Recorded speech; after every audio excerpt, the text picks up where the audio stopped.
নতুন ইতিহাস লিখতে চলেছেন অভিনেতা থেকে রাজনীতিবিদ হওয়া থালাপতি বিজয়। তামিলনাড়ুর রাজনীতিতে এমন আবির্ভাব কেউ দেখেনি আগে। ভারতের তামিলনাড়ুর বিধানসভা নির্বাচনে বিজয়ের দল তামিলাগা ভেট্টি কাজাগাম এগিয়ে রয়েছে 110টিরও বেশি আসনে, যা ইতিমধ্যে ঐতিহাসিক সাফল্য হিসেবে দেখছে তার পরিবার। বিজয়ের চেন্নাইয়ের বাসভবনে এখন উৎসবের আমেজ। পরিবারের সদস্যদের নাচ, গান, উচ্ছ্বাস সবকিছু মিলিয়ে যেন বিজয়ের দীর্ঘদিনের স্বপ্ন পূরণের মুহূর্ত।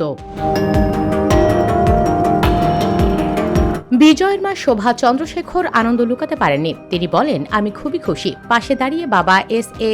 চন্দ্রশেখর জানান, তিনি শুধু মা নন, বিজয়ের প্রথম ভক্তও।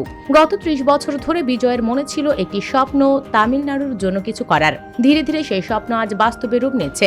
একজন মানুষ শুধু শিল্পী হলেই হয় না, সমাজের জন্য ভাবনাও থাকতে হয়। বিজয় সেই দায়িত্বটা নিয়েছে। তিনি আরো জানান, গত 2 বছরে বিজয়ের আত্মবিশ্বাস ছিল চোখে পড়ার মতো। কোনো জোট ছাড়াই নিজের শক্তিতে দাঁড়িয়ে লড়াই করার সিদ্ধান্তকে তিনি সাহসী পদক্ষেপ হিসেবে দেখছেন। অভিনেতার বাবা উচ্ছ্বাস প্রকাশ করে বলেন, এটা শুধু জয় নয়, এটা ঐতিহাসিক বিজয়।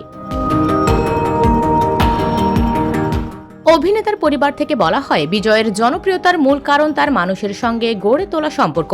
মহিলারা তাকে নিজের ছেলের মতো দেখেন, কেউ ভাই মনে করেন, আবার বয়স্করা নাতির মতো ভালোবাসেন। এভাবে মানুষের হৃদয়ে জায়গা করে নিয়েছেন থালাপতি। গত 23 এপ্রিল এক দফায় হওয়া নির্বাচনের ফলাফল এখন প্রায় স্পষ্ট।